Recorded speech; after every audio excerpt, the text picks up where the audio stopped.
think Yes, we sir. can start. And maybe we can give some 5 more minutes We and can start at start, please. 7:40.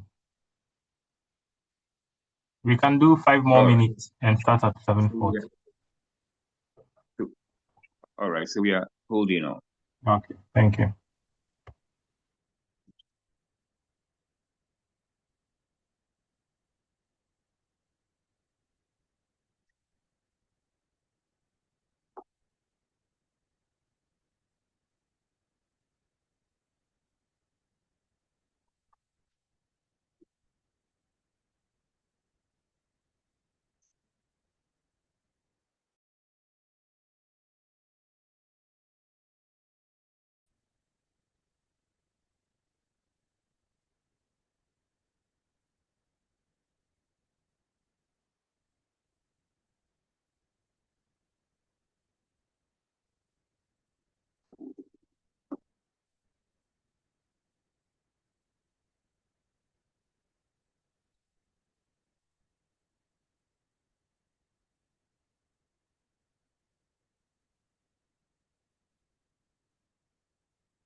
Hello, are we good?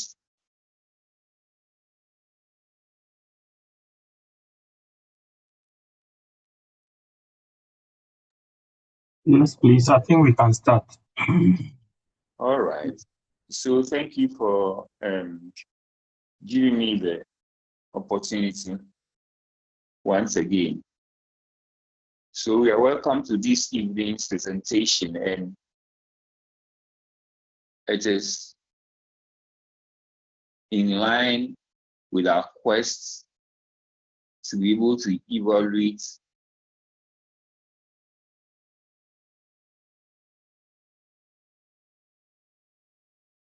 last year's. So all that we are doing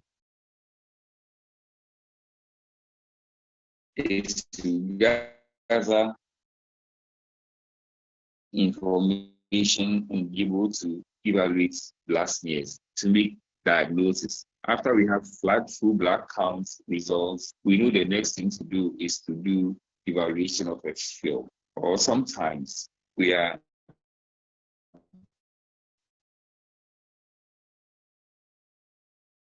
asked to do it directly by a clinician, or sadly, we, based upon clinical information that we receive, we want to evaluate a film. We are going through a lot. So what we want to do here now is to work towards,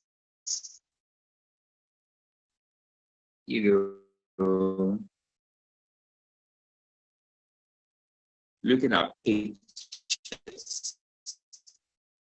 We'll look at the red cell and what constitute red cell pathologies. And then later on, shots and trade yards, look how many bodies are in behind there. Whereas happy off the ball defending as they are when they get it. And that's interesting because most of us wouldn't be like that. We see breaking quickly. They got options there. Took the long option here, as it turns out. He should have gone out wide there. He loses this particular. But they're winning. They're always there ready to join up. They're ready to get the ball as wide as they can. He's I'm told he's never said a hard word to him. He got to be done. But what he does, he drills in. He's got great and working players. Team spirit is very important. And he's leading in that calm way. And that's what I can't hear anything.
I lost connection and I'm back now. I lost connection.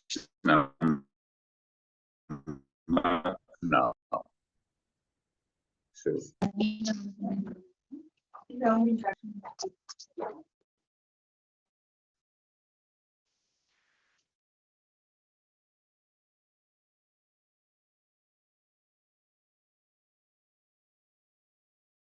We'll be looking at the size of the red cell, the color of the red cell, and the shape of the red cell. We'll also look at what the red cell contains and look at what's how the red cells are arranged or arrangement. So let's begin with the size of the red cell. If you can see my screen, I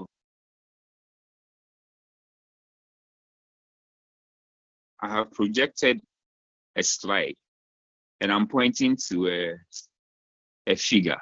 That's a white cell. That's a lymphocyte. In morphology, we want to compare the size of the nucleus of a small lymphocyte to the size of the red cell on the same smear and say that we are seeing normal size red cell.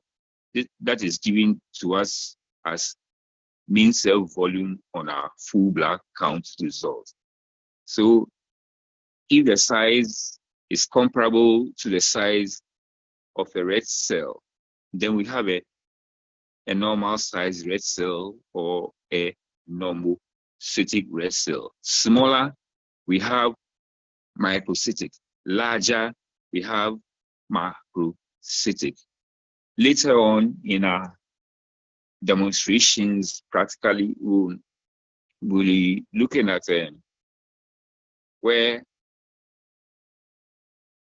which portion of the field to be examined before we can make such decisions and what magnification of microscope objective we should be using. We can also determine the color of the red cell given to us on full blood count by the mean cell hemoglobin, which measures the amount of dry hemoglobin in the cell. That gives color to the red cell. So we'll be talking about hypochromic red cells, or if you like, hyperchromic red cells. Later on, we'll talk about what we call peripheral achromic red cells. And so when it comes to the red cells, for us to see a red cell has a normal color, the diameter of the red cell is there. Because of the biconcavity of the red cell, there's a central pallor. And that pallor is approximately 1/3 of the diameter of the red cell. That is where we see the red cell is normal color. If it is less than that, then we say there's hypochromasia or hypochromic red cells. If the whole space is filled, there's no central pallor, then we talk about, in quotation marks, hyperchromic red cells. We know that already. We have explained some of these things ahead, that for some of these things, it is based on the size of the red cell. So we see them in serous where there's a reduction in size, or we see that in macrocytosis.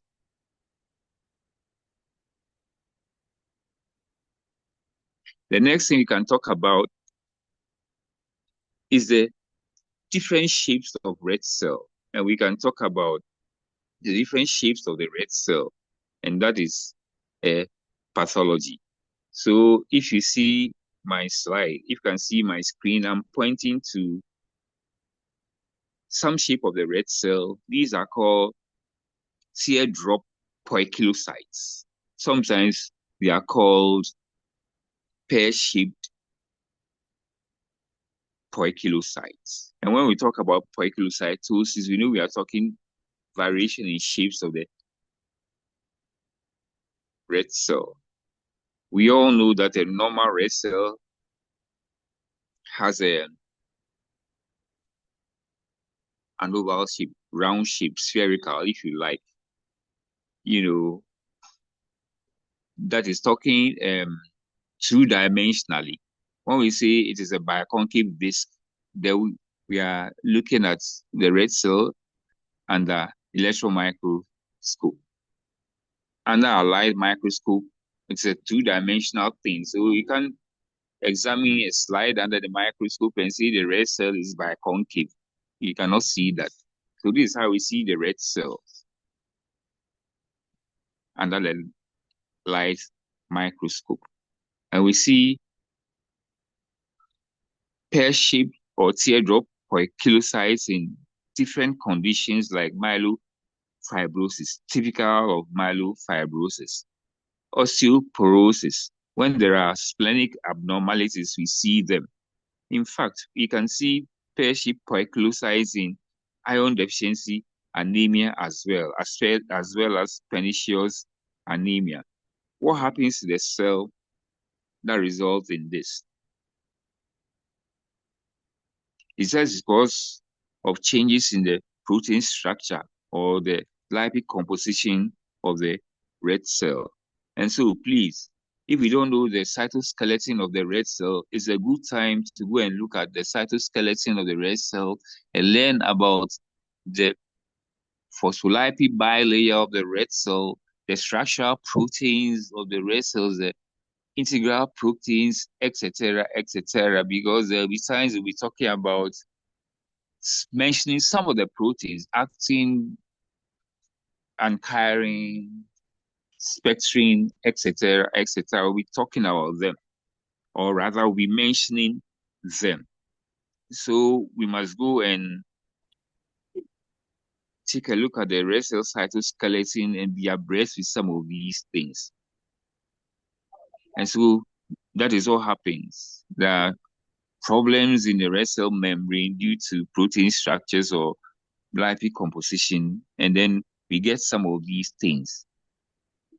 They may be also be due to mechanical stress on the red cell, like in myelofibrosis, for example, is mechanical stress, and osteoporosis, mechanical stress. So it is also due to mechanical stress. So when we see some of these things, we have to take notice that, well, these are the different conditions in which they can be seen.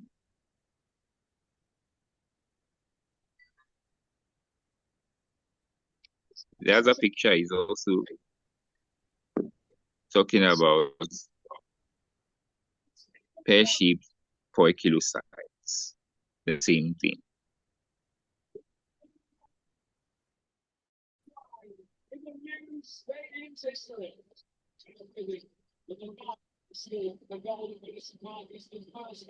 My next slide is showing what we call bite cells. You see, as if portions of the red cell has been bitten off. And we see bite cells. If you recall the rule of the spleen, one of the rules of the spleen, it is to quality control red cells. So if there's anything in the red cells and they go through the spleen before they mature, they are pitted off or beaten off, and then we begin to see bite cells. So we see a lot of bite cells when there is hypersplenism, for example. In hypersplenism, we see a lot of bite cells. The spleen acts behaving not normally. It's become hyper. So in hypersplenic states, we tend to see a lot of bite cells.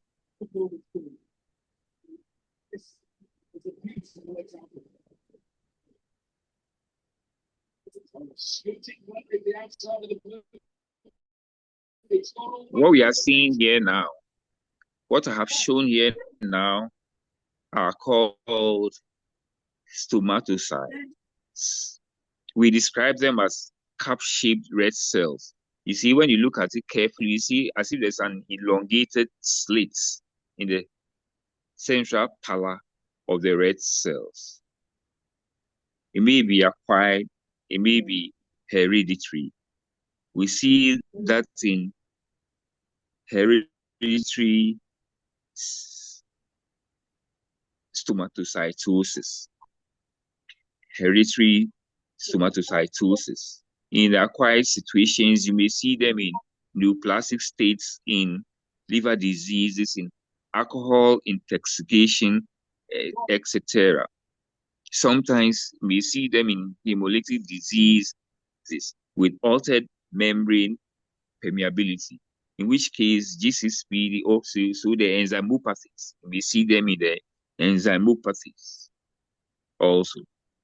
You may see them in PNH as well. But the caution here is that we may also see stomatocytes in normal peripheral blood smears, but there will be few, less than 1%. So our ability to be able to estimate the percentages will come to the fore. For those of you who do malaria microscopy, you know that approximately in the field, you see 200 to 250 red cells on a thin film. That is because on a thick film, you will not see red cells. So that should give you the leverage to be able to assess the percentage of the red cells that you see. So in normal peripheral blood smear, you can estimate and say, oh, it's less than 1% of the cells that I'm seeing. Of course, you don't dwell on just one field. You go several fields and estimate. And then you are seeing less than 1%, then you know that you are dealing with a normal blood picture. I'm saying, or I'm showing the different situations where we can see these things so that we don't, run off and say there's a disease when there's actually not a disease. So if you are aware that we may see them also in normal peripheral blood smear, then we know that the numbers will be very, very important. Just spent a lot of money on fountains and the stadium itself over the last few years, so it's a much more enjoyable experience. So the top down, when the top down goes down to the street, everybody is really proud of the mountain and what I want to show here, pointing at, are called bites, blister cells. I'm showing now, I'm pointing to blister cells. They are as a result of membrane damage. You can see that there's a membrane detachment. Sometimes they call it blebbing. And so you see at the periphery as if there's no hemoglobin there. That is what is described as peripheral achromasia. No color at the periphery.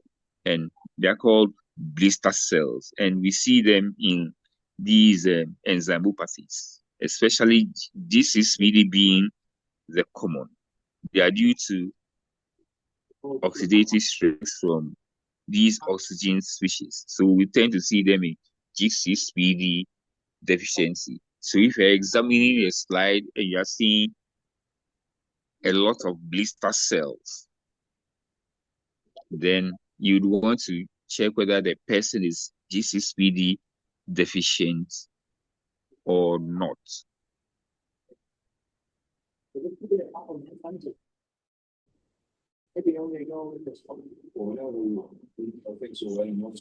I'm showing another one here. They are called elliptocytes. Elliptocytes, we see them as elongated red cells with blunt ends, and that can also be seen in acquired situations and in hereditary situations. In acquired situations, we call it hereditary elliptocytosis. In acquired situations, we can see them in severe iron deficiency. You can also see them in severe megaloblastic anemia, sickle cell anemia, etc., etc. The caution is that they may also be artifactual. One, they may be also artifactual, depending on which area of the smear you are examining. So at a later time,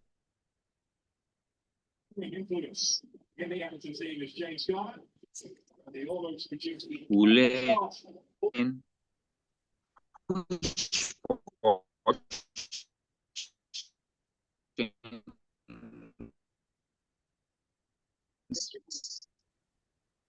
of the smear we are supposed to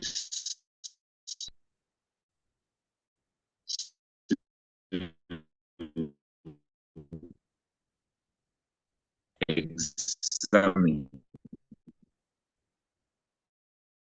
because if we examine the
Hola, buenas tardes.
Qué mal inicio usted.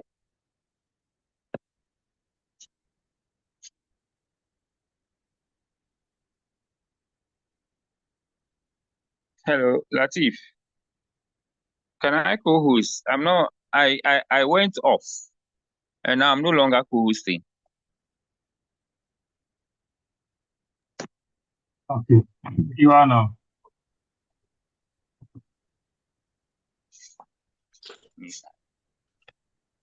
All right. So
in,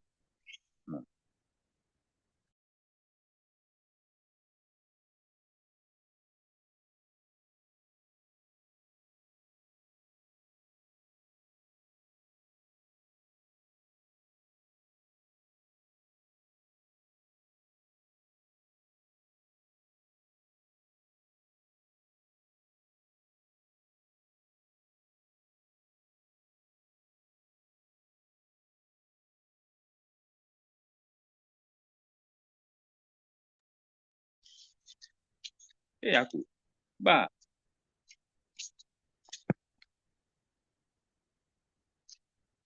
okay, spare cells, or otherwise called acanthocytes. These types of cells are also seen in peripheral blood.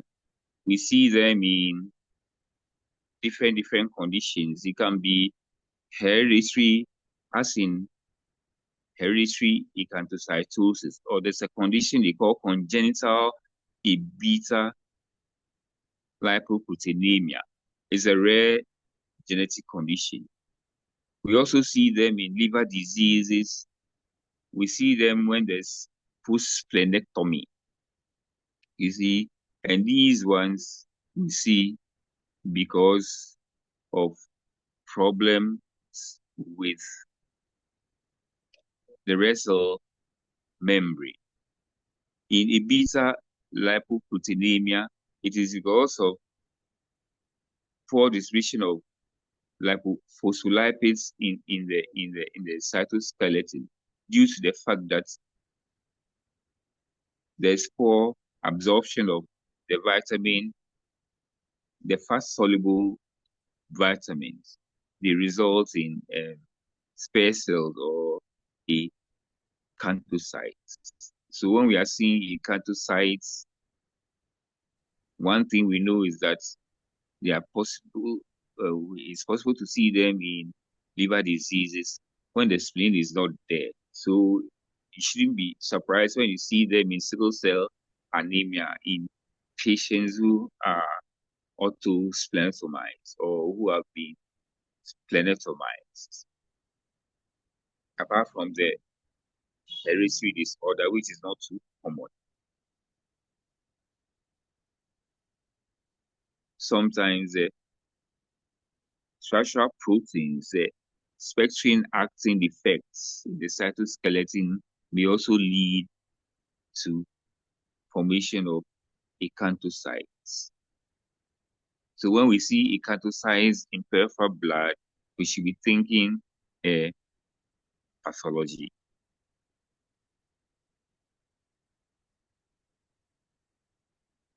We see them as irregular spiny projections on the surface of the red cell membrane.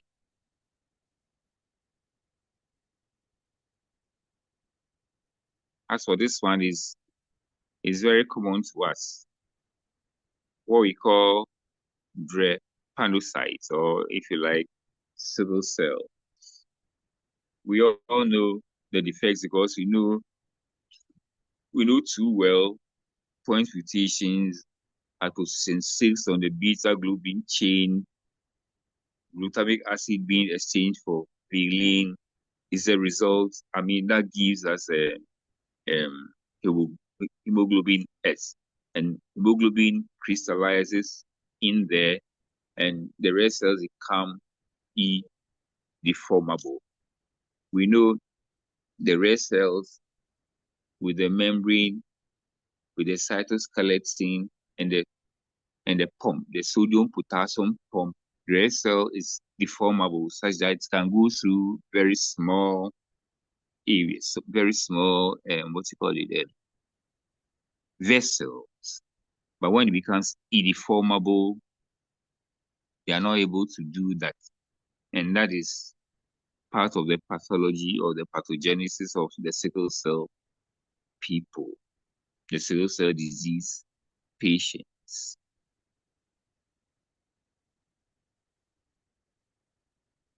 So sickle cell, that one is very common to us. We see it all the time. And the next one are the target cells. We also know the target cells sometimes are called podocytes. We see them in the thalassemias, in the hemoglobin C diseases, the hemoglobin SC diseases. We also see them in liver diseases as well. And we know the defect too well, that instead of glutamic acid, there is lysine at position 6 on the beta globin chain. So what it means is that the structure of our hemoglobin molecule should not be lost on us. We must always vividly remember the structure of hemoglobin.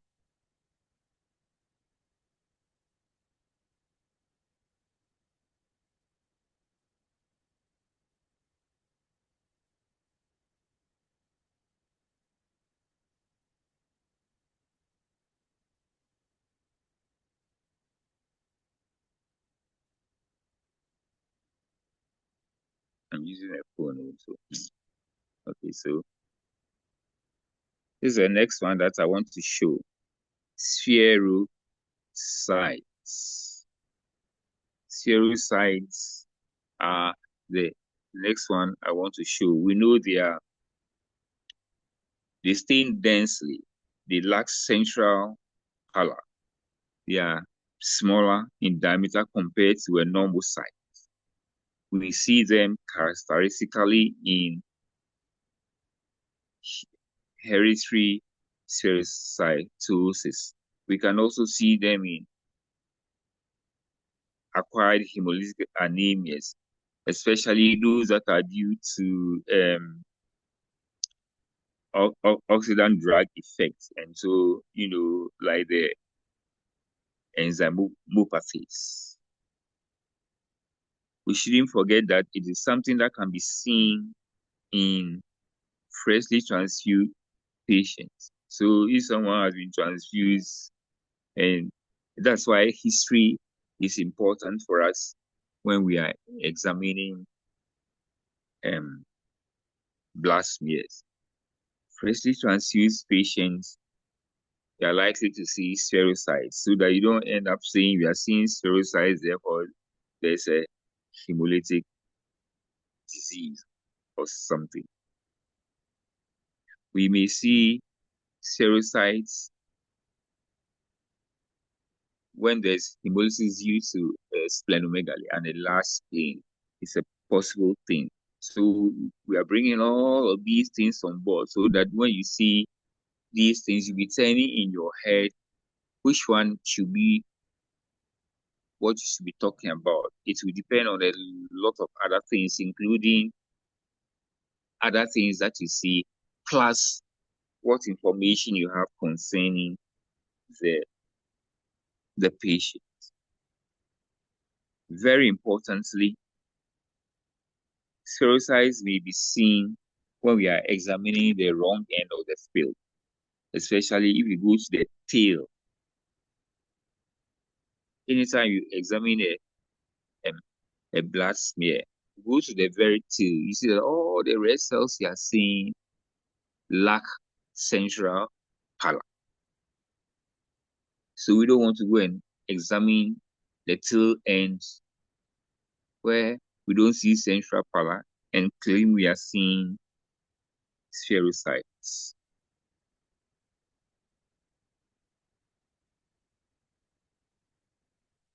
What problem occurs? The defect is that there's loss of membrane surface area due to partial loss of phospholipids, some protein defects. Indeed, antibody-mediated damage can also result in spherocytosis. That's why we see spherocytosis in the enzymopathy due to drug effects. Because in GCPD deficiency, we know certain drugs can cause stress and hemolysis. So we shouldn't be too surprised when we see spherocytes in G6PD deficient patients who are hemolyzing, including blister cells. The next one I want to show are called fragmented red cells. Fragmented red cells, sometimes they call them schistocytes. If you recall the histogram of the platelets, fragmented red cells can be what is called it can be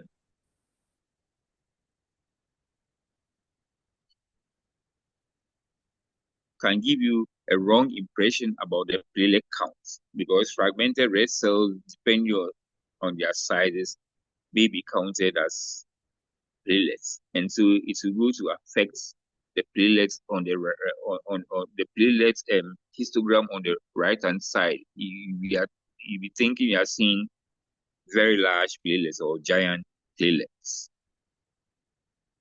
and then on the red cell histogram, they will appear as microcytosis. So when you know these things and you see your histograms, you know what meanings to make out of them. And these fragmented red cells, or schistocytes as they are called, are mainly due to mechanical damage. You may see them triangular, you may see them what they call helmet cells. If you can picture a helmet cell to the right, just like a helmet.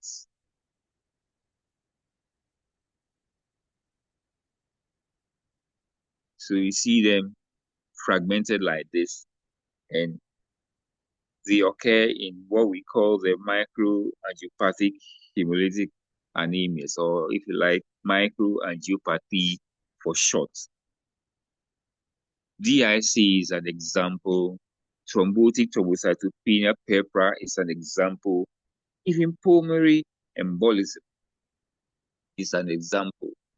Indeed, you may see them in some microvascular nephropathy where the kidneys have tumors, and then the red cells are passing through those tumors, and then they are fragmented.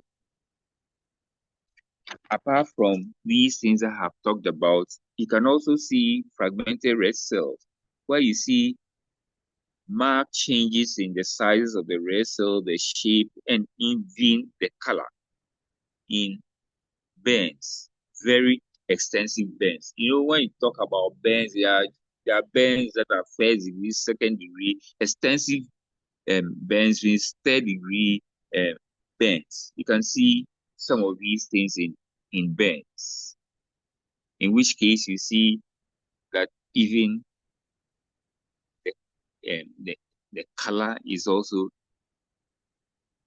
not the same. Changes in the size, the shape, and the color. Apart from extensive burns, there's a condition called hereditary pyroochondrocytosis. That is also a genetic condition. It is not common, but there's a problem with the signaling pathway that regulates red cell membrane stability, and therefore you begin to see some of these changes. And so when we see fragmented red cells, we are looking out for whether we are seeing macroangiopathy, or if they tell us a person has extensive burns, oh, then we know we have arrived. Or this rare condition called hereditary pyroochondrocytosis.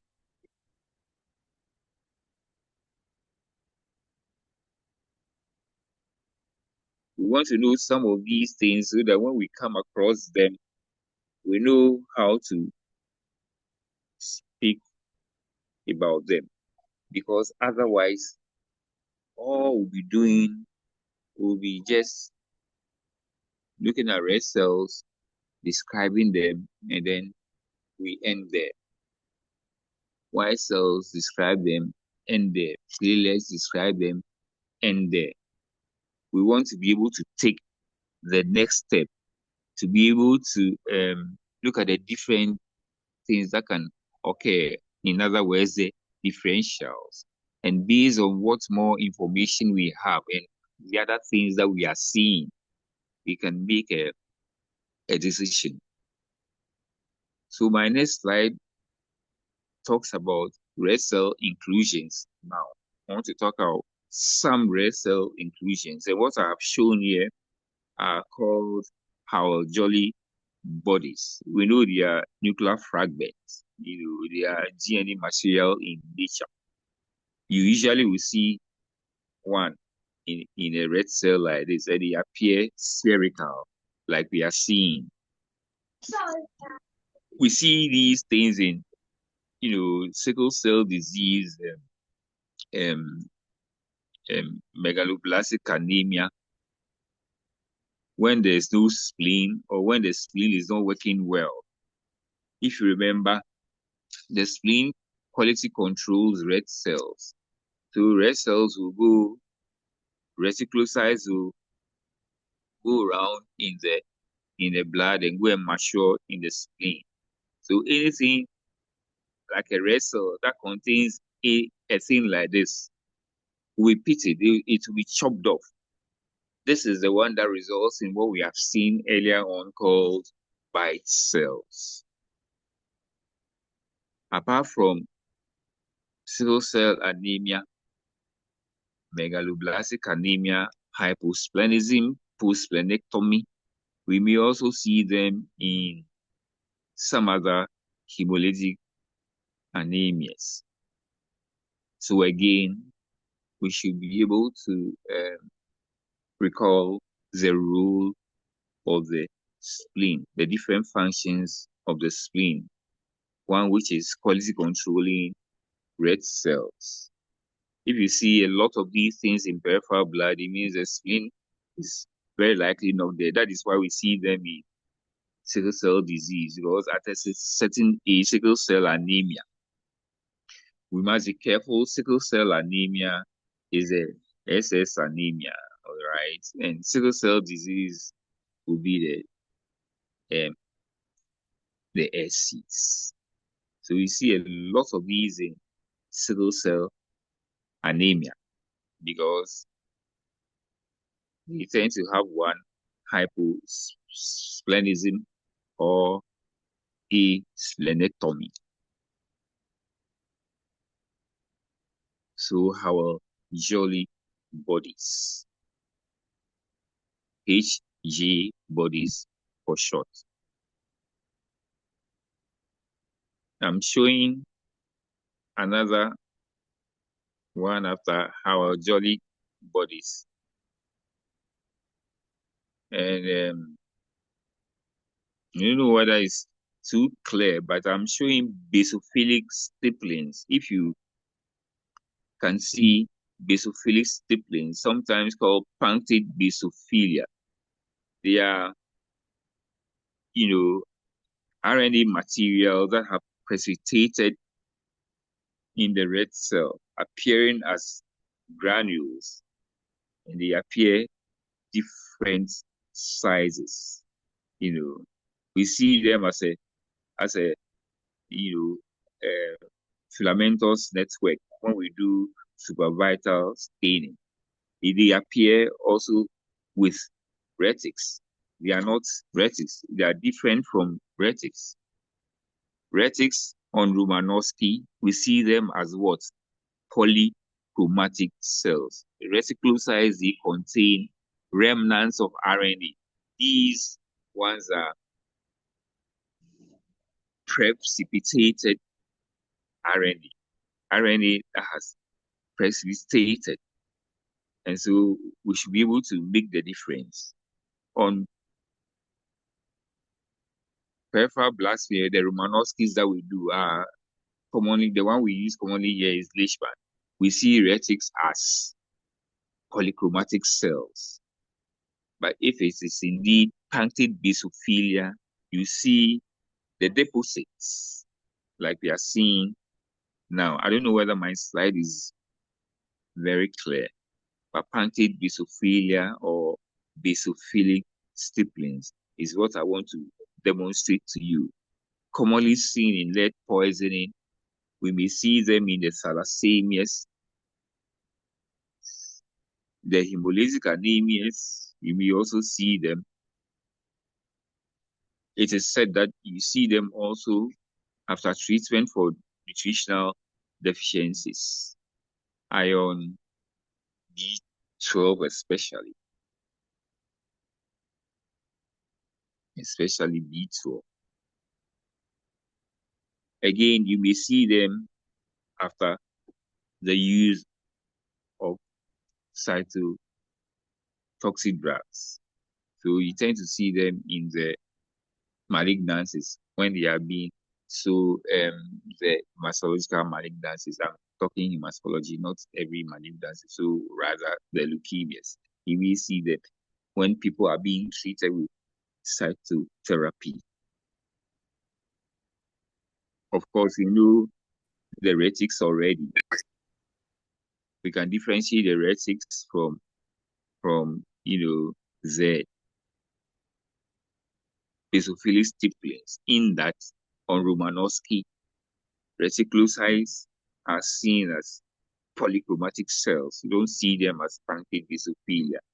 You can only demonstrate reticulocytes when we do a supravital staining like new methylene blue.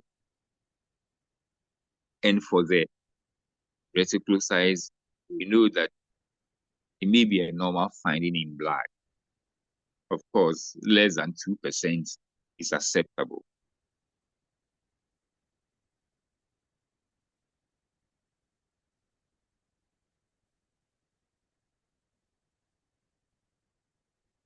And we also know that the retics are decreased where we have hypoplastic states like pure red cell dysplasia or which one, Pooh? Aplastic anemia, for example. Low retic counts is possible.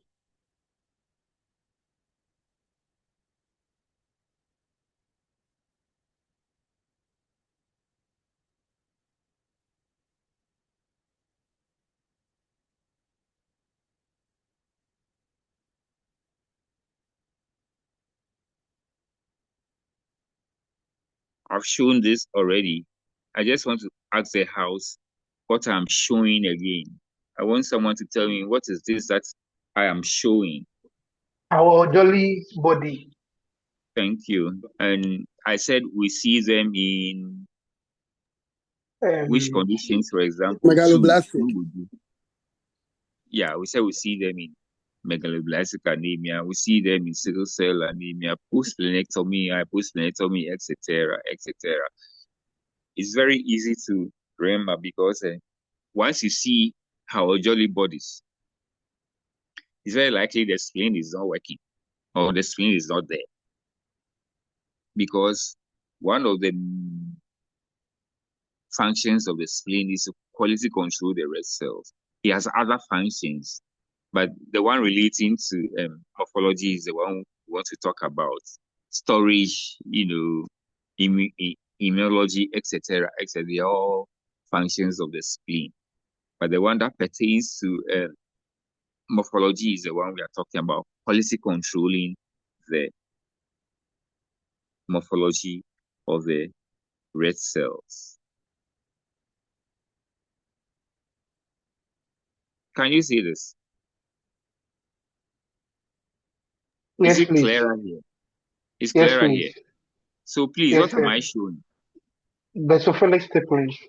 I'm showing basophilic stipplings. Okay, so we have said we see them in the thalassemias, in lead poisoning, in hemolytic anemias, etc. We said use of cytotoxic drugs, etc. So when we see these things, all these things come running through our minds. And that's why we have what we call differential diagnosis. So based on what information we have and what other things we are seeing, it will narrow the field for us to punctate basophilia or basophilic stipplings.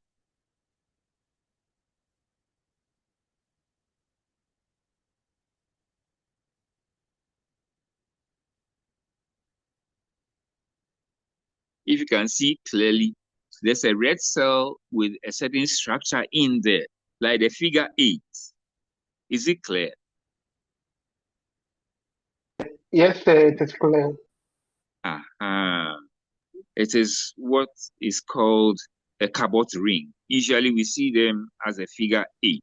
Sometimes they appear as rings too, but it is commonly seen as this figure 8 there. And the stain is like, if you can see, I don't know, reddish blue on Romanowski. So what we are seeing is a Romanowski stain smear, and we are seeing what we call a Cabot ring. And these Cabot rings are thought to be,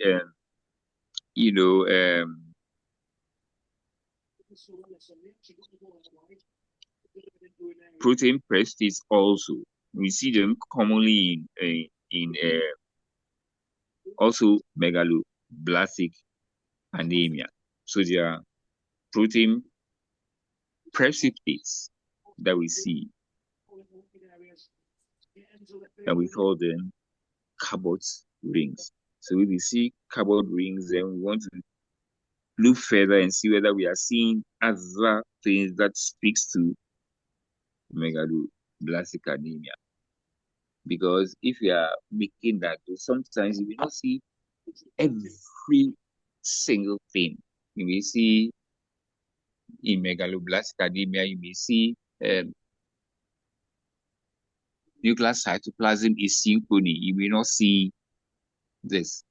But if you are not seeing anything else and you are seeing Cabot ring, it pricks your mind to look further and see.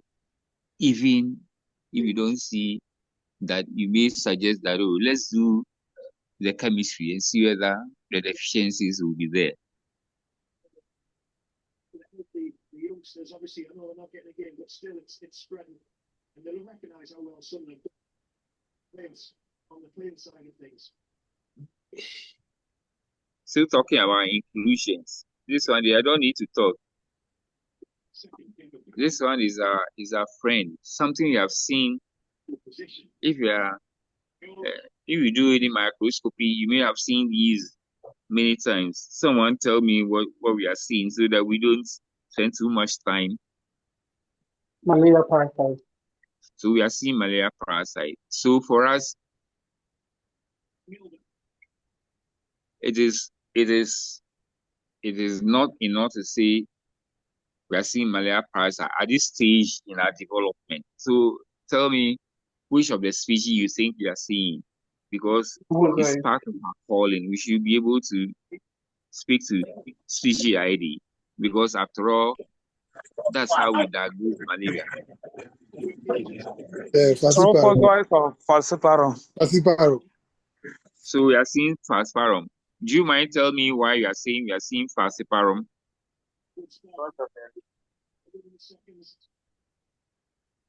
Do you mind? Something about falciparum that speaks to the picture we are looking at. What is it? So And the cells are bigger. Say again. It has made the cells like big, yeah. I can't hear you, sir. he was saying that the cells are bigger. I have another opinion. I would say it's falciparum because of the multiple infection that we In can. falciparum, the cells are not bigger. Yeah, the If cells are you not remember your malaria microscopy, is ovary and vivax that can make the cell bigger, not falciparum and malaria. You are on this side, and the other two are on that side. Therefore, Okay. that commonly infects man. Although now the malariologists will talk about Nawelsi and the rest that they can talk about. But looking at what we know, the four. So It's I only would say it's falciparum for two reasons. The yeah. first one being the presence of multiple infection, and then the second I think one being Mhm. the second one because of the presence of parasites with two chromatin dots. So based You are on seeing them, right? yes, Oh, yes. okay. All right. I think I agree with you. I'm seeing multiple infection of the red cell. I'm seeing double chromatin also. And I'm seeing other things that we are not doing malaria microscopy anyway. But that is perfect. Perfect. I didn't have to talk about this because I know most of us should be able to deal with a thing like that.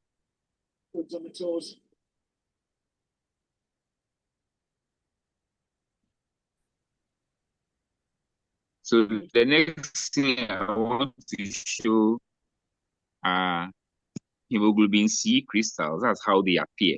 So when you see hemoglobin C disease, genotype CC, a lot of target cells with what we are seeing as crystals. So hemoglobin C crystals is what we are seeing now. Attacking sense. So we're going to make sure to stay concentrated for the remaining this half. Attack that one goal advantage.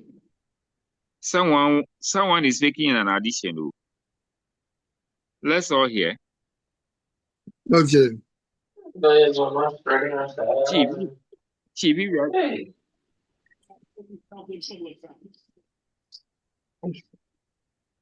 So, mute him.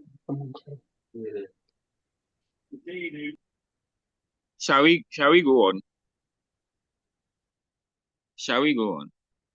Yes, please. And this is what the SC crystals would look like.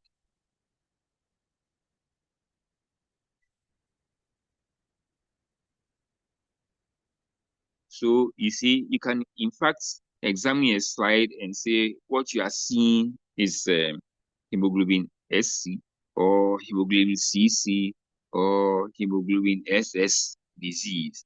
If we are very, very intentional, we'll be able to do that. So this is how they appear, the SC crystals.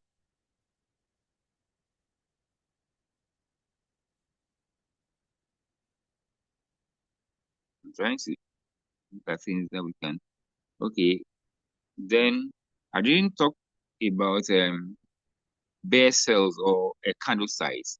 But here I try to make a comparison between acanthocytes and bare cells or echinocytes. We know the echinocytes, they also have surface undulations, but they are many, and we describe them as being bear-like. Bear-like. And here, the defect is also membrane phospholipid asymmetry. There's no symmetry, or if you like, imbalance in the phospholipid distribution in the red cell membrane. So it's a good thing we know. We see bare cells in uremia. We see bare cells in chronic liver diseases. We may even see bare cells in malaria. We see bare cells in autoimmune hemolytic anemia. We may see bare cells when someone is bitten by a snake venom. What we shouldn't forget is that we can create bare cells in the lab. One, your pH. That is why pH becomes very important with the Romanowskis. You can't joke with pH and time when you are doing the Romanowskis. pH and time. No way. Once you joke with pH and time, you have something else coming. We can create bare cells as an artifact when we get our blood anticoagulant ratio wrong. Too much anticoagulant will cause shrinkage in the cells, and then you stain and you are seeing created cells. You can create in the lab when you use citrates as an anticoagulant. That is why citrates as an anticoagulant for routine hematology is not encouraged. Because if we end up making smears, we can't talk about the red cells. We can fall on citrates if we are having problems with platelet clamps or platelet saturation, etc., etc. And then we can use that to do a full blood counts only.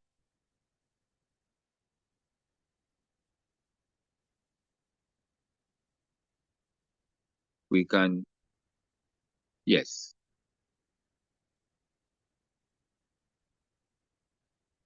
So I think I've exhausted my slides. We can now go to asking questions. If you ask me to go to any of them, or I should go to slide number 1, and then we start talking about it. Because, we have to be able to recognize these things when we see them. And then we'll be on our way to be able to evaluate blood smears. So our first call is to be able to determine the size of the red cell and say we are seeing a normal sized red cell and normal colored red cell. Or we are seeing a larger than normal red cell with full color because they appear amochromic. Because there's no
The next steps I have a preamble was preamble.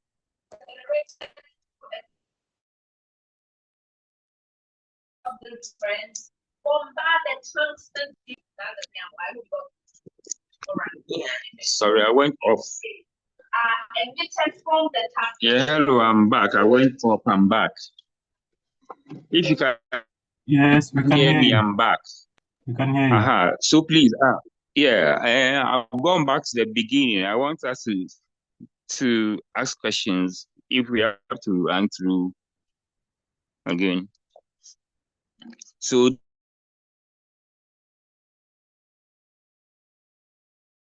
these are the common things that will be encountering. As we go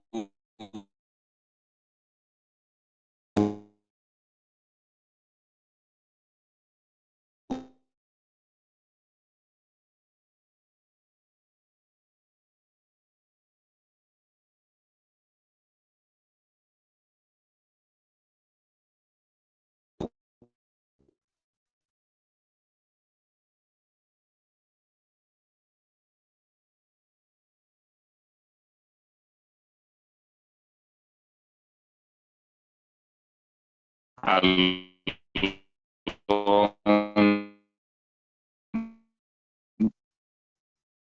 we'll talk about the different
CPD consult, I'm not hosting.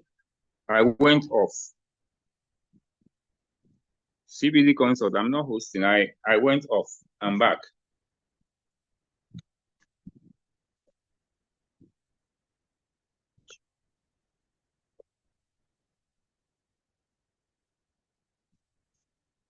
CPD consult, if you can hear me, I went off. I'm back. I'm not co-hosting, so I can't share.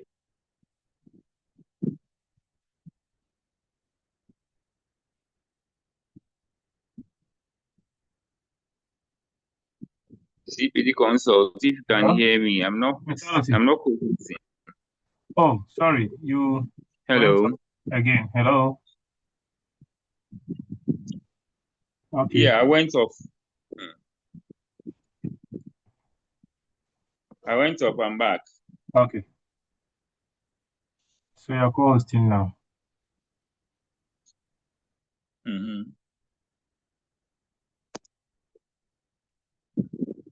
So please,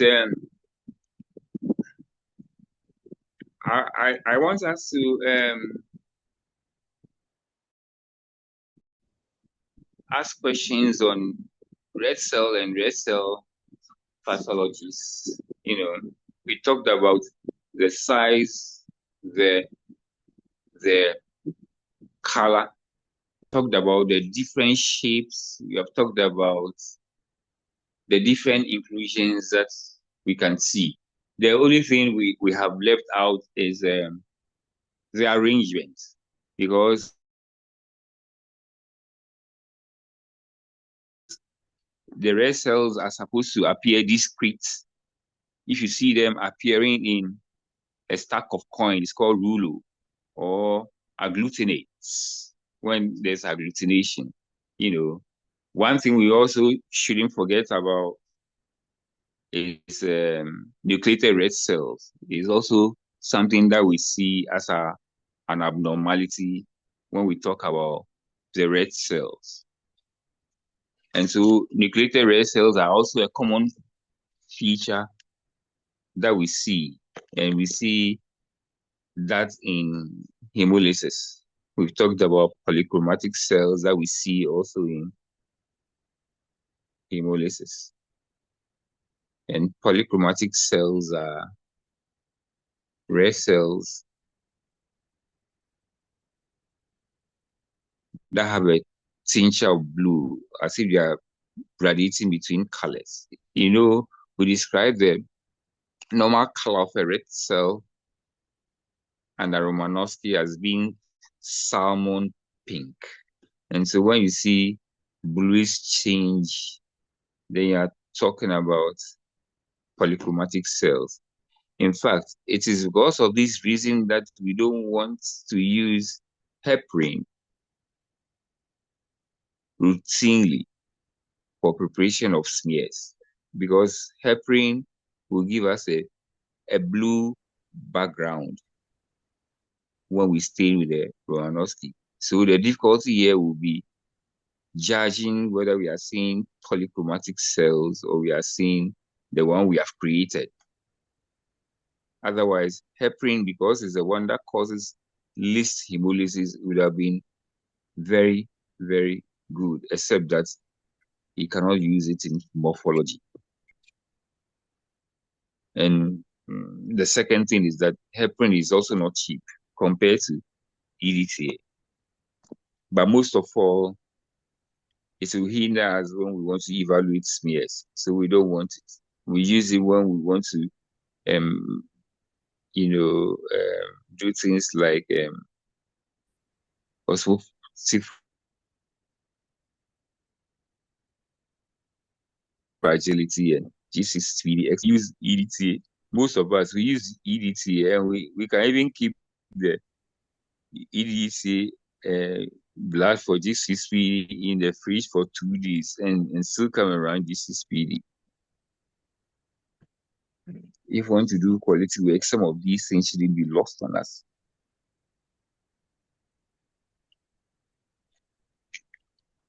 I intentionally made it pictorial, because if I don't make it pictorial, my colleagues, my learned colleagues will not be listening.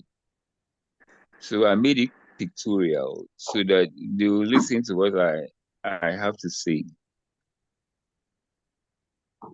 And then, colleagues will also go and read, and read further to get further and better particulars, so that when we begin to after evaluation of smears, all of these things can come aboard. And I want to say again, the last time I advised that we all go and read a bit about anemia of chronic diseases, because we see them a lot in our daily performance of our work, because the systemic diseases are very common. We have those that are infectious, those that are non-infectious, and then we have those that are, the inflammatory ones, infectious, non-infectious. You have the cancers, you have the renal problems, and the endocrine problems, etc., etc. And how the body is organized. The body is organized from the little pathology we have all learned. The body is organized from cells, group of cells coming together to become tissues forming organs forming systems coming together to form a body. So if there's a systemic disease, it means it can affect different organs, for example. And then if you take it back, it would affect different tissues and different cells also. So if you learn a bit about anemia of chronic diseases, it will help us in our work of evaluating blood smears. Like you said, but they found a way just to control and not to stage of the second half, which will be a big conference for the manager in the players. I don't like it if I'm the only one talking. I don't like it if I'm the only one talking. Nobody is talking. Somebody talk. Okay.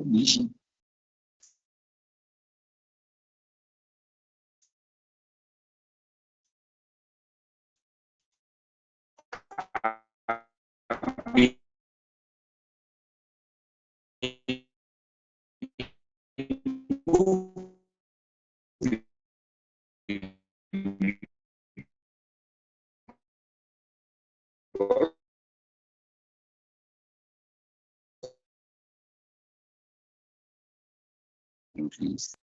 If you want me to go to a particular slide or speak to a particular issue on these red cell clean that we have talked about, and we shouldn't forget that all we'll be looking at will be the numbers, which a full blood count analyzer will give us. And then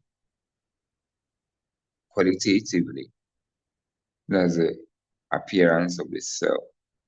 And then we have looked at the size, the color, the shape, inclusions, arrangements, and the different conditions we encounter there. And for some of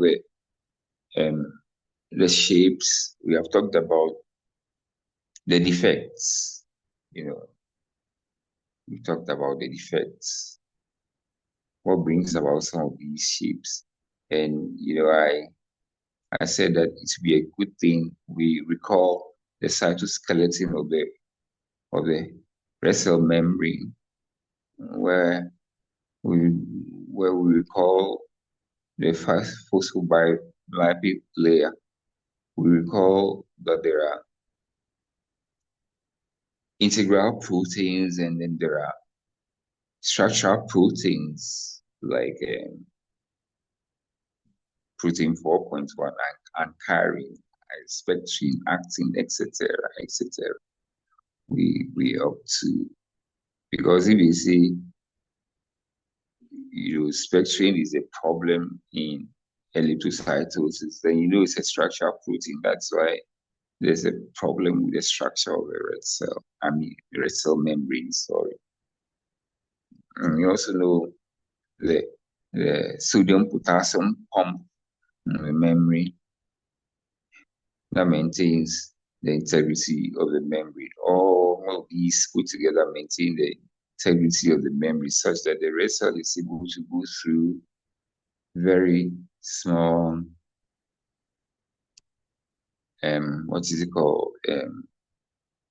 vessels. If we say the red cell averages 8 microns, they have vessels as small as 4 microns. How can the red cell be going through that? Because it is deformable. So if the red cells don't have what it takes to be deformable, the sodium pump is not working, there's a defect that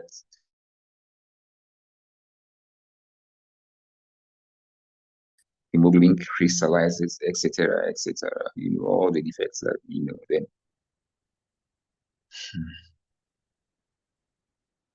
Hello. Am I off? No, we are listening. We are listening. Sometimes the atmosphere is so quiet. I think I feel so alone, like home alone. We've muted our mics. So, okay, all right. So that's what I want to say. If my colleagues have additions to make, I'm open to additions. It's a learning process for all of us, and I think that if colleagues have things to share, they can go ahead and share them. I'm open to sharing. I'm also learning. As for learning, sorry, please, can you hit on the HbSC crystals again for me? The what? HbSC crystal, hemoglobin SC crystal. The SC crystals. Yes, please. What exactly? I should show it once again. Yes, please. Okay. I'm going to the right. I'll show you hemoglobin SC crystals in sheaf. I went up my glasses. I beg, we don't go off. This is going off. So this is the S is somewhere here.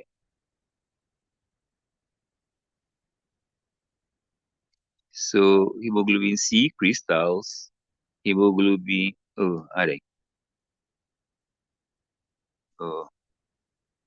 me take a seat. That's because this thing is not, my Wi-Fi is misbehaving. So I'm using phone. So we have the C here, and I'm sure the SC should be the next. Yeah.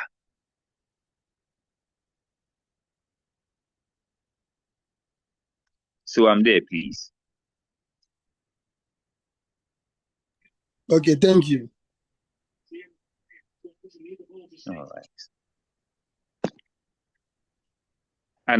Another thing, please, so that I wish I had been able to do this quickly, except for sometimes the internet, so that Dr. Degeni would do comprehensively white cells, and then we are, hitting the crescendo. But sometimes the internet, so please forgive us. And you do that on Thursday, and you probably add platelets because the red cells appear to be a lot more. So I'll indulge him to do that and add the platelets and see, whether we can finish that, and then we'll see how then we can look at fiscal slides, or if we have other things to talk about. Maybe one of you can come and make a presentation on anemia of chronic diseases or something. It will be very useful for all of us. The very, very relevant ones, or if you like, the ones that we are more likely to encounter.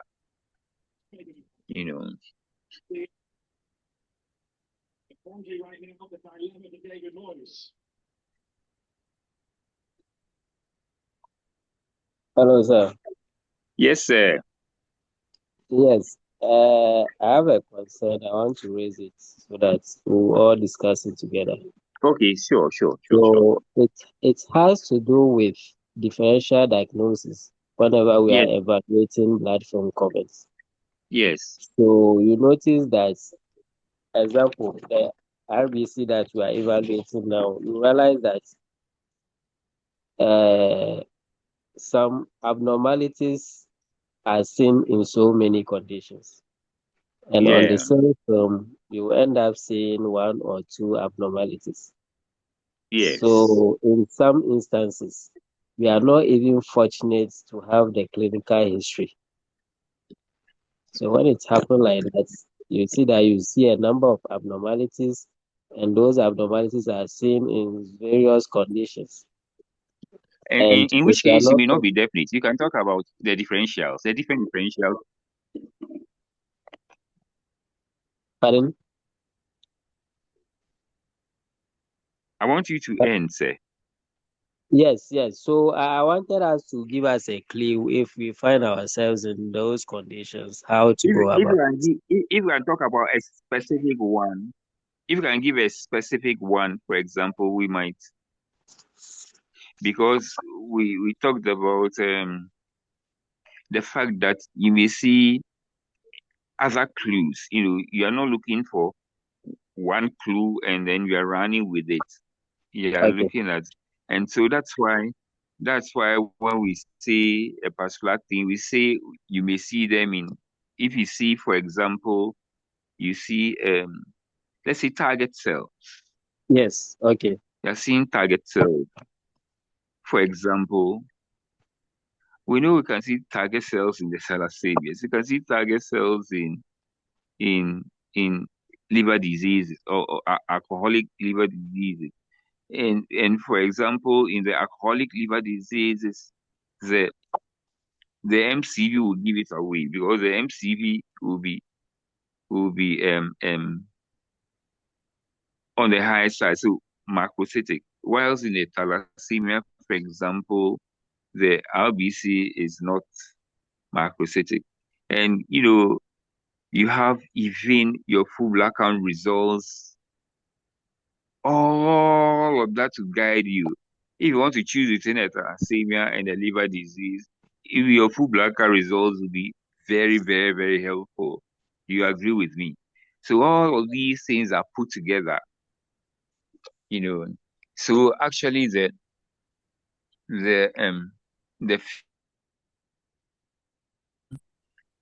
you're examining, like I've said before, and I've repeated a few more times, that your morphology goes to validates your full black count analyzer results.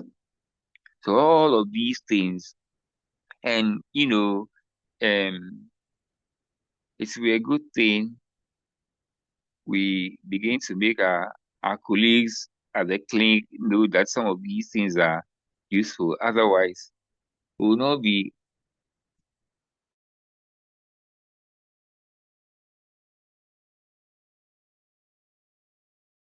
fair to ourselves, because these are all parts of in an emergency fine. You may not have the time to be told everything, but when you are intentional about making requests, we should make sure that all of these things are done. If we leave it like that, it will recur, and all the time it will be like, you see, I came across this, that clinicians think that if they give us a summary of diagnosis, then we tend to tailor the results to meet their expectation. And I told them, no, we haven't told you give us diagnosis. Say summary. What you're thinking when you put the clinical signs and symptoms that you see, put them together and tell us what you see. If you like, just tell us what you see. Because in our evaluation of in the diagnosis of anemia, for example, if you want to diagnose anemia, there are a lot of things that go into it. So you are a clinician and you are evaluating a client, and you tell me a client has a wobbling gait, walking in a certain wobbling, they're walking, and I ran my full blood count and I'm seeing macrocytosis. I know wobbling gaits has to do with, the B12 deficiency anemia. And so I'll be looking for things like macropolycytes, or if you like, what do they call them? Macropolycytes, hypersegmented neutrophils over macrocytes. I'm looking for things that will tell me indeed it is that. If I don't see them, and we choose to say, okay, let's do B12 assay, and it comes out negative, it means what you have seen is not a wobbling gait. Is it my fault? We are working hand in hand to make diagnosis. And so we ought to learn about some of these things that are seen at the clinic, so that has to do with language. So we need to learn we need to learn a bit of their language.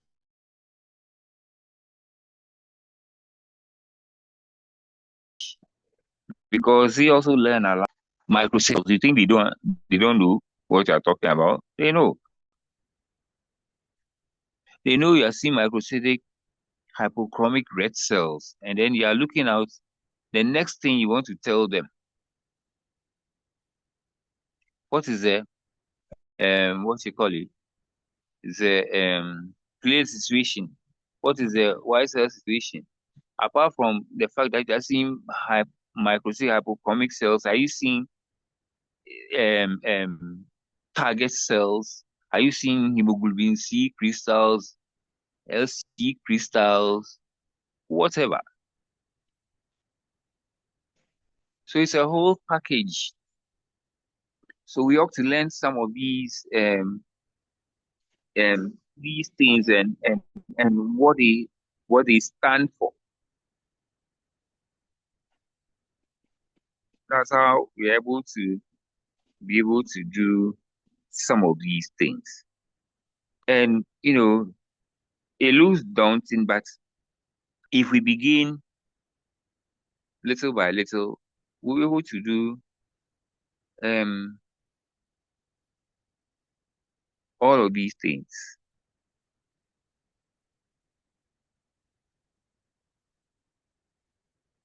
If we do little by little, step by step, one day at a time, what else can I say? We'll get there.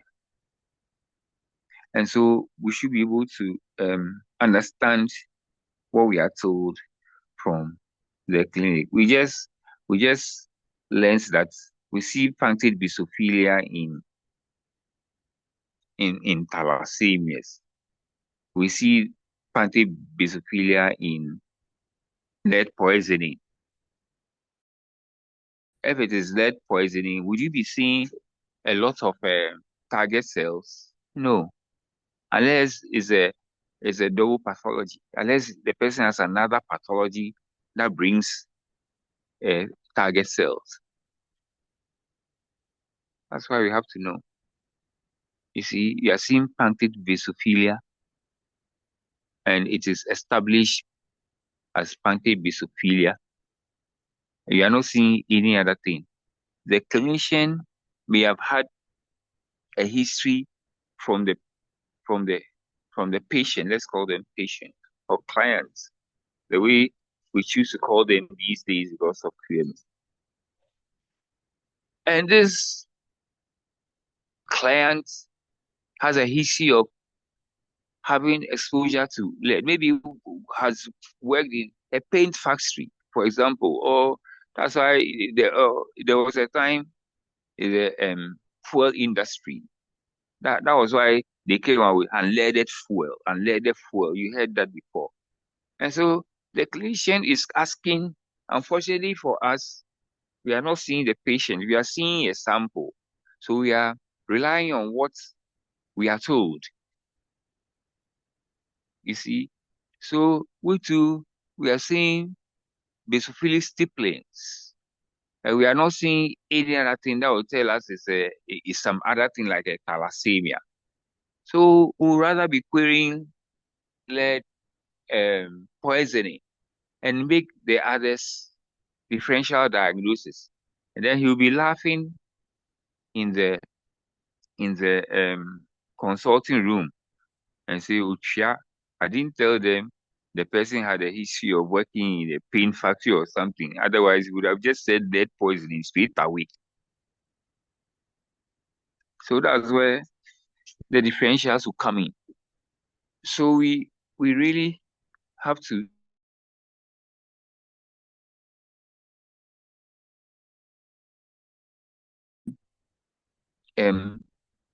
know little of what happens in the hematology. Our main business is to get to the bottom of anemia. All the noise we are making,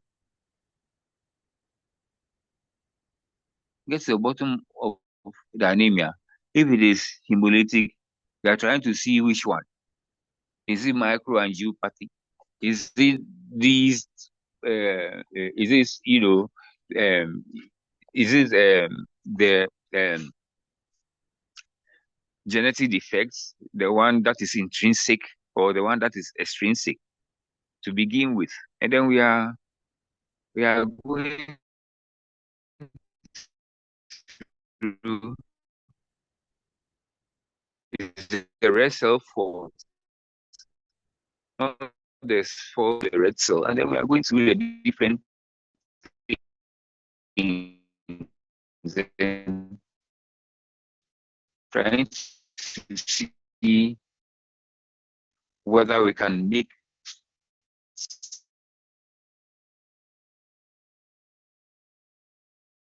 sense out of the whole thing. That's our calling.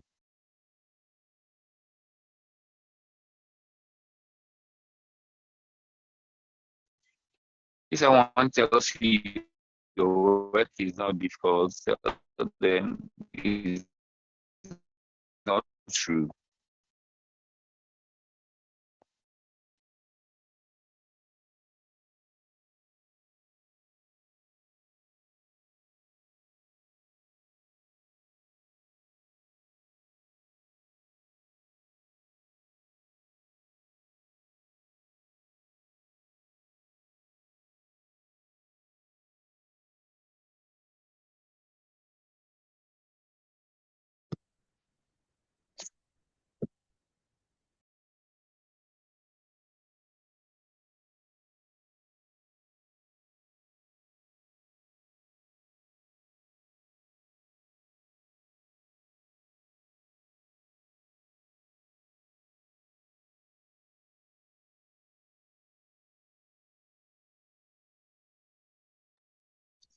Yeah, I got back. It is only in mythology that you are required to know a bit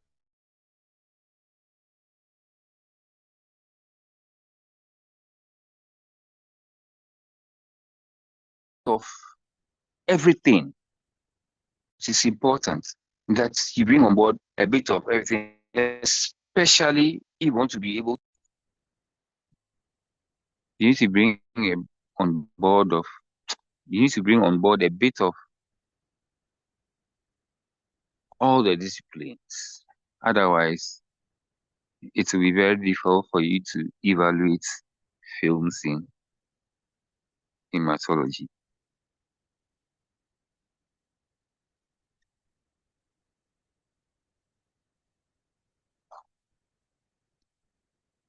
I'm no longer showing the screen because now we are not doing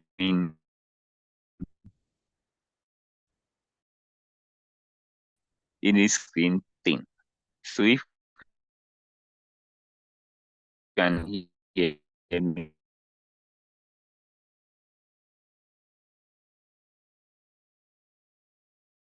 if you can hear me, that's all right.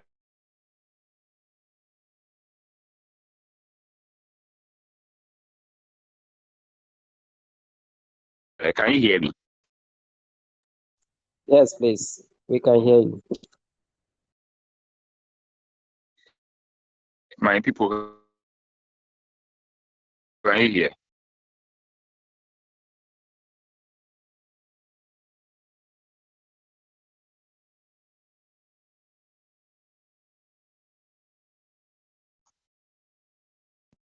My my my colleagues, can you hear me?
Hello.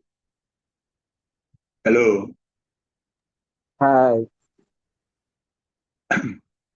CPD consult. CPD consult. Can you hear me? Yes, I can hear you. Now, Mr. Lote is finished, and then the participants are also getting out of the place one on one. Oh, If you look at the number of participants, we are now left with 9. if he's done, but I didn't hear him say he's done. I heard him asking for No, questions. his network is giving him problem, so I don't Okay, know whether we can, because he comes on and off, okay. comes It on is and off. already So 9:30. yes, it's Let's give him 9:30. a few minutes. Maybe he will return and then officially end the lecture. Okay, all right. Thank you. Thank you too.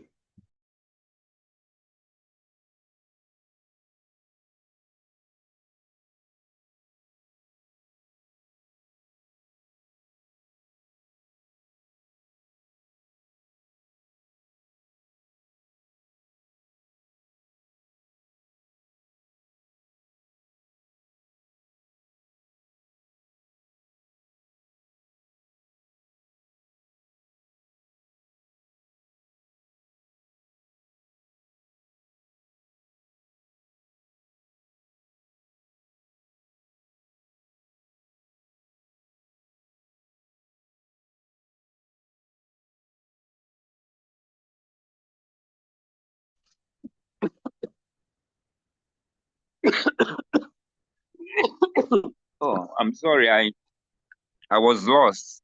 Now I'm found. Please, you can hear me. I was lost. Now I'm found. I'm back. Yes, we can hear you now. Welcome back. Yes, ma'am. Thank you. So please, I want to find out from my colleagues whether the experience tonight has been useful. If it's useful, it's going to help us in any way to, or we can improve in areas. And then you let us know. Then we do see.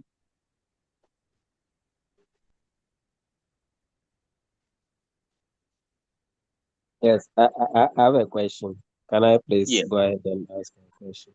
Please, Yes, please. so my concern has to do with, when you mentioned the BSS, you made mention that sometimes it can be man-made, probably during the smear preparation or during the staining. You can create it. Yes, yes. Yes, so with your experience, when you mount a slide, are you able to tell whether this is man-made or this is a pathological vessel? Given that So please, sometimes, can you hello? tell me? Yeah, please. I'm answering your questions, sir. Can you tell me what you do in a lab to create it? Yeah, Just one so thing. yeah, the pH, for instance, the pH of the buffered water you use to prepare your stain. So if you do alkaline pH and you create it, do you know you have created it Yes, so my concern has to do with the case whereby the slide was sent to you for evaluation.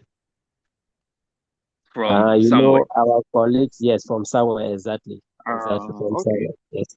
All right. So please, so tell your colleagues that these are the steps they have to do. Avoid A, B, C, D, and make sure you are prepared proper films, because this is what happens if you don't have any. That's why when in Kolebu, for example, you send a slide to a clinician and all they say is 4 film because they are not sure. So the difficulty is really in the preparation and staining of the smear, making sure that you don't create artifacts that may be considered pathological. For example, if it's a citrate, all the cells will be created. all the cells will be bare cells. So you have to find out whether indeed something is not done right. Every single cell, if you create it, if you use alkaline pH, most of the cells will be. And so we tell our colleagues, so if you send a slide like this to me and you have created it, I'll get back to you and say, you probably did this A, B, C, D wrong. So what I'm seeing cannot be reported as pathological. Retrace your steps and redo it. Or better still, because I don't want trouble, I would want you to rather bring me a fresh sample so that I prepare and stain myself and make sure I don't create bare cells and tend to see that there's uremia or someone is bitten by a snake, has been bitten by a snake, or all the other conditions you may see echinocytes.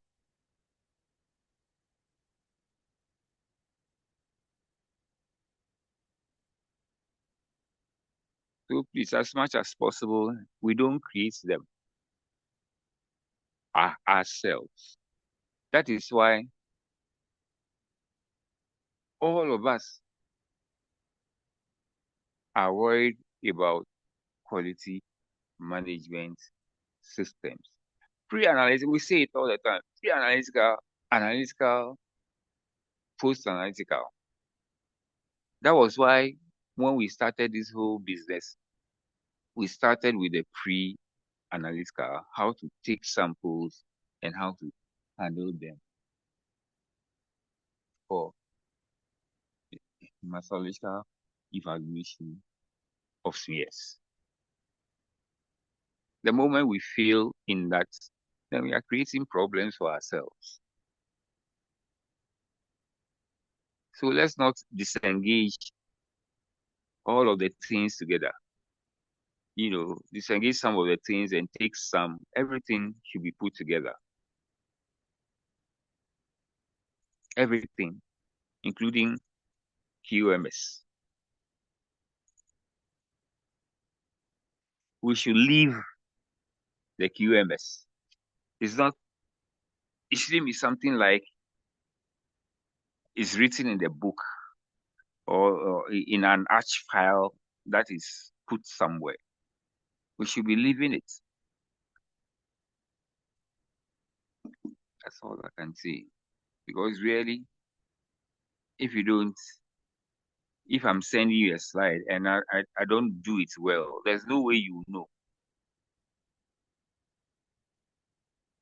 So you ought to be sure that indeed I didn't create it. And so I'll say, oh, poor film. The people who see poor film, it's easy for them to see poor film. It's easy, poor film, repeat. And then because the sample was taken in the lab, we are the ones in trouble. And so we ought to learn how to do what we have to do and do them right so that we don't create artifacts and then turn out to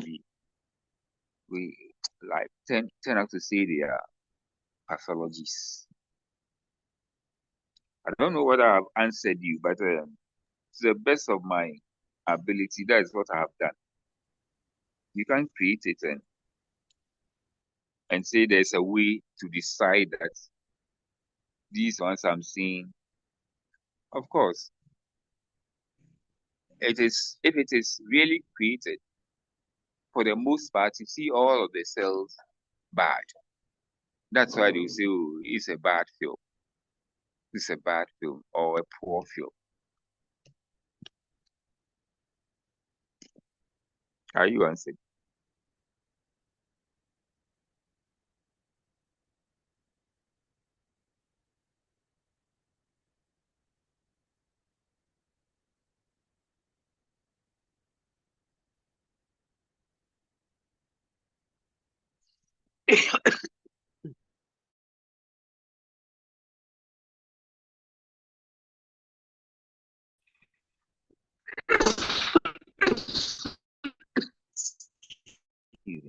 Okay, thank you very much. Yes. So,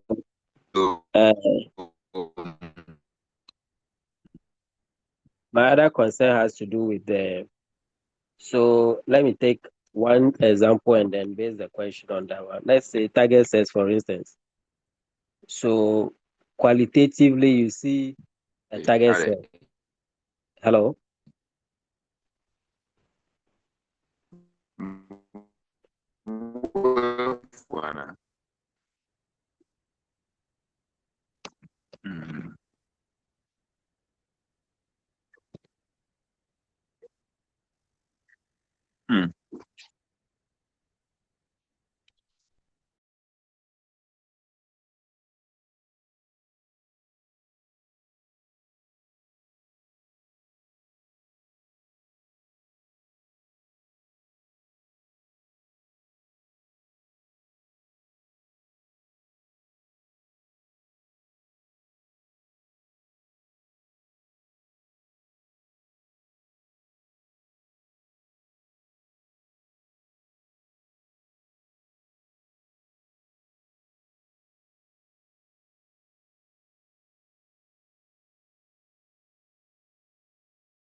Hello? Mr. Alote dropped down. Can I pose my question to the class so that we'll debate it? Because the facilitator is not online.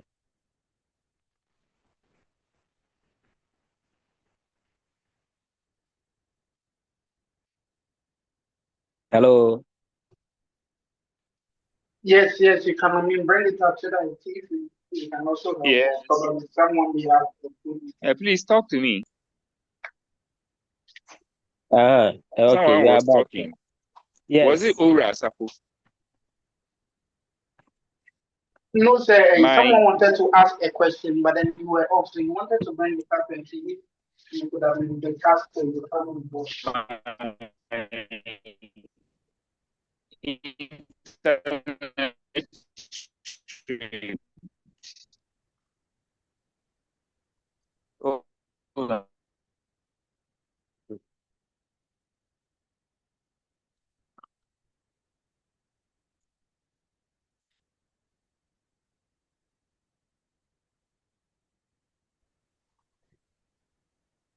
Yeah, hello.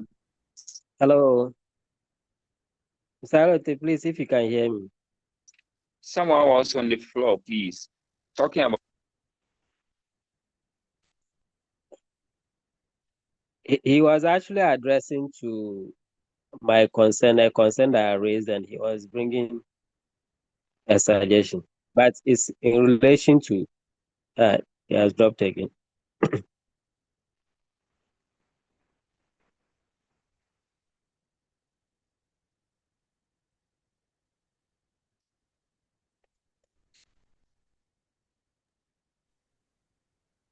Prosper, go ahead and ask your question. Yes, so the question has to do with, for instance, when you see target sets, in his presentation, he listed some conditions in which you can see target sets. So I wanted to know, does the quantity or the severity of the target cell point to a specific condition? For instance, if you see few target cells. Please, I'm back. My internet said I'm back. Okay, welcome back. Someone was on the floor. Yes, I'm the one on the floor. Someone was on the floor, please.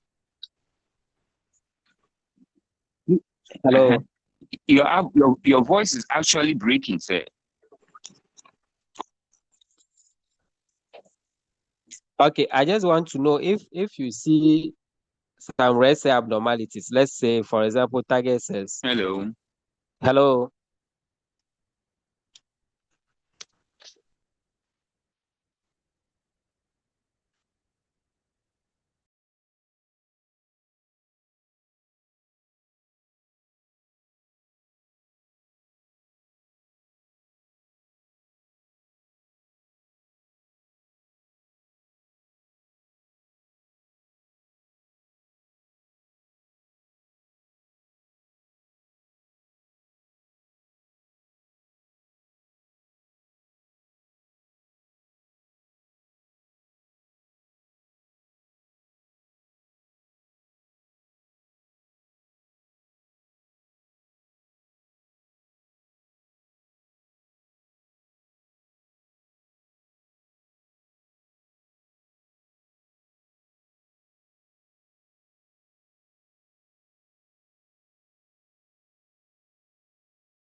Okay. So the target cell thing, let me quickly say this. Conditions are listed under which we see targets, hepatopathies or a liver disease. If to help you, because of course, if it's a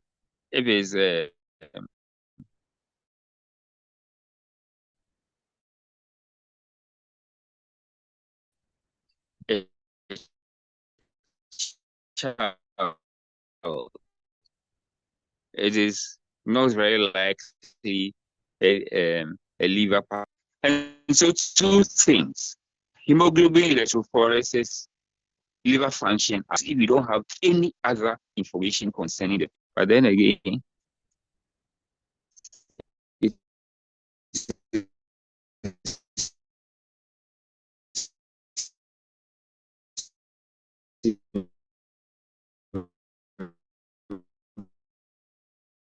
important that we let know the kind of things that we need to be management system that we are giving information.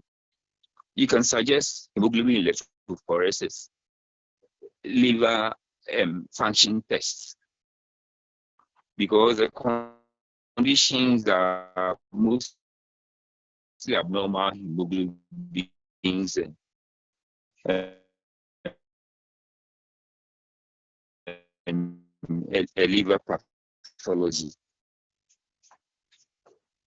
And are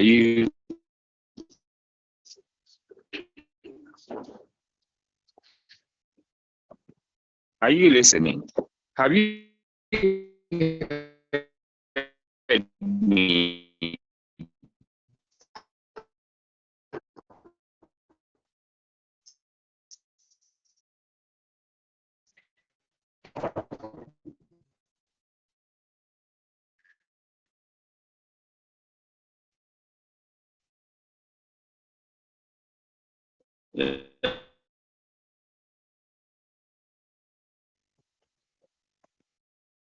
Hello, CPD, can you hear me? The time. Some of our colleagues are already leaving. Yeah, tight. So I think we can end it. If there is nothing more to say. Colleagues are already leaving. They are tired. Let them go and rest. Reality. Can you hear me? No, so if it's Yes, they are tired. I think it's time to go.